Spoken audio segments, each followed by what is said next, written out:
نضيء بنورنا الدنيا وننشر في الفضاء أملا ونعلي عزم همتنا فمن طلب العلا وصل. بسم اللہ الرحمن الرحیم. عزیز طلبہ، اولاد الام سے متعلق گزشتہ درس میں آپ حضرات کے سامنے ان کی احوال ثلاثہ پر تفصیلی گفتگو کی جا چکی ہے. آج ہم اولاد الام سے متعلق دوسری بحث ذکورہم و اناسہم فی القسمت والاستحقاق سواء کا کیا مطلب ہے، اس پر ہم گفتگو کریں گے. مصنف علیہ الرحمہ اس عبارت کو لا کر یہ بتلانا چاہتے ہیں کہ اولاد الام کے مذکر اور مؤنث کے مابین قاعدہ للذکر مثل حظ الانثیین جاری نہیں ہوگا. اس کو آپ یوں بھی سمجھ سکتے ہیں کہ دنیائے میراث میں یہی مذکر و مؤنث کا ایک جوڑا ہے جن کے مابین قاعدہ للذکر مثل حظ الانثیین جاری نہیں ہوتا ہے.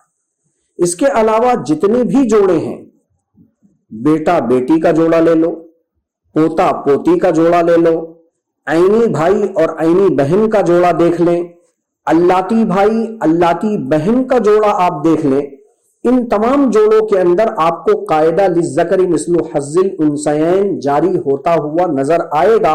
مذکر دوہرا لے گا اور مؤنث اکہرا لے گی. لیکن اخیافی بھائی بہن کا جوڑا ایک ایسا جوڑا ہے کہ یہاں کا مذکر دوہرا اور مؤنث اکہرا نہیں لیتی ہے، بلکہ دونوں کو سوا سوا برابر برابر حصہ ملتا ہے.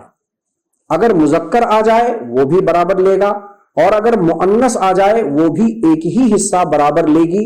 مذکر دو اور مؤنث سنگل یہاں نہیں لے سکتے. اسی بات کو بیان کرنے کے لیے مصنف علیہ الرحمہ نے اس عبارت کو یہاں پیش کیا ہے تاکہ یہ بات آپ جان لیں. بحث ثانی، اس عبارت کے اندر قسمت اور استحقاق دونوں لفظ لا کر مصنف علیہ الرحمہ کس معنی کی طرف اشارہ کرنا چاہتے ہیں. یاد رکھیں، قسمت کا جو لفظ ہے وہ تعدد پر دلالت کرتا ہے. جب ہم بولتے ہیں کہ یہ چیز مجھے تقسیم کرنی ہے تو ہمارے ذہن میں خود بخود آ جاتا ہے تقسیم کا مطلب یہ ہے کہ کئی لوگوں میں ہمیں اسے بانٹنا ہے. اور استحقاق کا جو لفظ ہے یہ توحد پر دلالت کرتا ہے. جب ہم یہ جملہ بولتے ہیں کہ اس قلم کا فلاں شخص مستحق ہے تو مستحق کا لفظ خود ہمیں بتا دیتا ہے کہ اس کا لینے والا ایک ہے.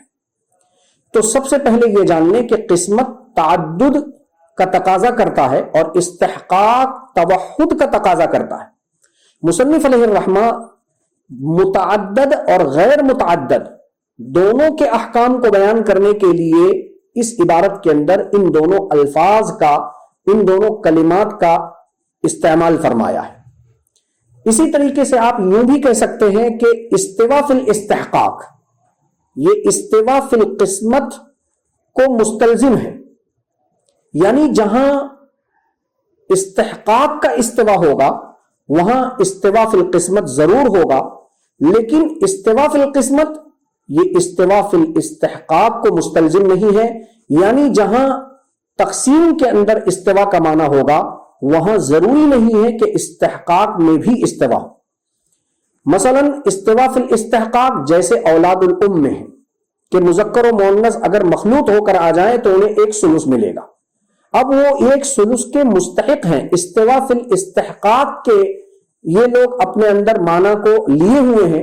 اب ان کے مابین اس ثلث کی نسبت سے جو بھی حصہ ملے گا وہ استوا فی القسمت بھی اپنے اندر رکھتے ہیں، یعنی وہ آپس میں اس کو برابر برابر تقسیم کر لیں گے.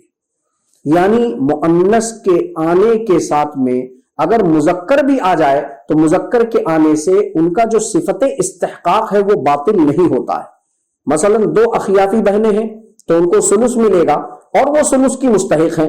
اب اگر ان دو اخیافی بہنوں کے ساتھ میں ایک اخیافی بھائی آ جائے تو ایک اخیافی بھائی کے آنے کی وجہ سے دو بہنوں کا استحقاق ثلث باطل نہیں ہوگا، بلکہ یہ بھائی بھی اسی ثلث میں شریک ہوگا مستحق بن کر، اور پھر یہ تینوں آپس میں یہ ملنے والے حصے ثلث کو جو بربنائے استحقاق ملا ہے آپس میں اس کو برابر سرابر تقسیم کر لیں گے. برخلاف اس کے کہ جہاں استوا فی القسمت ہوگا وہاں استوا فی الاستحقاق نہیں ہوگا. جیسے مثال کے طور پر دو بیٹیاں ہیں، دو بیٹیوں کو متعدد ہونے کی وجہ سے آپ نے سلوسان دیا. اب یہ سلوسان کو آپس میں تقسیم کرنا چاہ رہی تھی کیونکہ ان میں استوا فی القسمت کا معنی ہے، لیکن ان دو بیٹیوں کے ساتھ میں ایک بیٹا آ گیا تو اس بیٹے نے استحقاق سلوسین کو باطل کر دیا اور ان دو بیٹیوں کو اپنے ساتھ میں عصبہ بالغیر بنا دیا. معلوم یہ ہوا کہ یہ دو بیٹیاں اپنے اندر استوا فی القسمت کا تو معنی لی ہوئی تھی، لیکن استوا فی الاستحقاق کا معنی وہ اپنے اندر نہیں لی ہوئی تھی. مصنف علیہ الرحمہ نے ذکورہم و اناسہم فی القسمت والاستحقاق سواء عبارت میں قسمت اور استحقاق دونوں الفاظ کو لا کر اس بات کی طرف اشارہ کر دیا کہ اولاد الام اخیافی بھائی بہنوں میں استوا فی القسمت کا بھی معنی ہے اور استوا فی الاستحقاق کا بھی معنی ہے. اسی لیے مصنف علیہ الرحمہ نے اپنی عبارت میں ان دو الفاظ کا استعمال کیا. بحث رابع، اخیافی بھائی بہنوں کے مابین قاعدہ للذکر مثل حظ الانثیین کیوں نہیں جاری ہوتا ہے؟ ان کے مابین یہ قاعدہ جاری نہیں ہوتا ہے، یہ تو ہم نے جان لیا. اب چوتھی بحث ہم اس پر کریں گے کہ ان کے مابین یہ قاعدہ کیوں نہیں جاری ہوتا ہے. یہ فلسفہ میراث ہے، اس کو بھی جاننا ضروری ہے. یاد رکھیں، یہ جو شریعت کا قانون ہے تفضیل ذکر علی الاناث، یعنی مذکر کو مؤنث پر فوقیت حاصل ہے، یعنی مذکر کو دوہرا ملے گا اور مؤنث کو اکہرا ملے گا. یہ جو قانون اور ضابطہ ہے یہ ارث بالتعصیب کے ساتھ میں خاص ہے، یعنی جس وارث میں عصوبت کا معنی ہوگا اسی وارث کے اندر یہ قاعدہ جاری ہوگا، اور جن وارثین میں ارث بالتعصیب یعنی عصوبت کا معنی نہیں ہوگا ان میں یہ قاعدہ جاری نہیں ہوگا. جب ہم نے یہ جان لیا تو اب ہم نے تھوڑا سے جب غور کیا تو ہمیں پتا چل گیا کہ اخیافی بھائی بہن یہ اپنے اندر فرضیت کا معنی رکھتے ہیں، عصوبت کا معنی نہیں رکھتے ہیں. ان میں محض فرضیت کا معنی ہے، عصوبت کا معنی بالکل بھی ان میں نہیں ہے. لہٰذا یہ اپنے اندر معنی عصوبت کے نہ ہونے کی وجہ سے ان کے مابین قاعدہ للذکر مثل حظ الانثیین جاری نہیں ہوتا ہے، برخلاف اس کے کہ بیٹا اور بیٹی، بیٹا عصبہ ہے، بیٹی کے اندر بھی عصوبت کا معنی ہے، اس لیے کہ اس کے اندر عصبہ بالغیر بننے کی صلاحیت ہے، اس لیے یہ قاعدہ وہاں جاری ہو جاتا ہے. بیٹا ڈبل لے لیتا ہے اور بیٹی سنگل لے لیتی ہے. تو یہ بات آپ سمجھ لیں گے کہ ان کے مابین قاعدہ للذکر مثل حظ الانثیین کے جاری نہ ہونے کا فلسفہ یہ ہے کہ یہ اپنے اندر عصوبت کا معنی نہیں لیے ہوئے ہیں. جن کے اندر عصوبت کا معنی ہوتا ہے وہاں یہ قاعدہ جاری ہوتا ہے. اب ان کے اندر جب عصوبت کا معنی نہیں ہے تو ان میں یہ قاعدہ جاری نہیں ہو سکا. پانچویں بحث ایک وہم کا ازالہ کرنا ہے. مصنف علیہ الرحمہ نے وبالجد بالاتفاق، بالاتفاق کا لفظ جد کے ساتھ میں لگایا. وَيَسْقُطُونَ بِالْوَلَدِ وَوَلَدِ الْإِبْنِ وَإِنْ سَفُلَ وَبِالْأَبِ وَالْجَدِّ بِالْاتِّفَاقِ.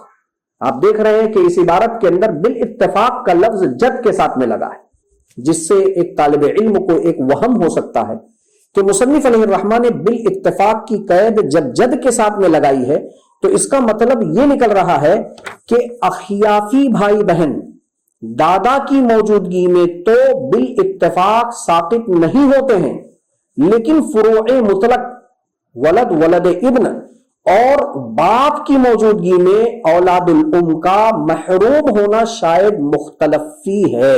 اس لیے مصنف علیہ الرحمہ نے بالاتفاق کی قید کو جد کے ساتھ میں خاص کر کے لگایا اور شروع میں نہیں لگایا، تو اس سے ایک طالب علم کے ذہن میں اشکال ہو سکتا ہے، وہم ہو سکتا ہے، جبکہ اولاد الام کا محروم ہونا فروع مطلق کی وجہ سے بھی متفق علیہ ہے، باپ کی وجہ سے بھی متفق علیہ ہے، اور دادا کی وجہ سے بھی اولاد الام کا محروم ہونا متفق علیہ ہے. لیکن پھر بھی مصنف علیہ الرحمہ نے بالاتفاق کی قید کو دادا کے ساتھ میں جو لگایا ہے ایک اہم اور لطیف معنی کی طرف اشارہ کرنے کے لیے، اور وہ اہم اور لطیف معنی یہ ہے کہ باپ کی موجودگی میں تو عینی اور اللاتی بھائی بہن کے محروم ہونے اور نہ ہونے کے سلسلے میں اختلاف ہے.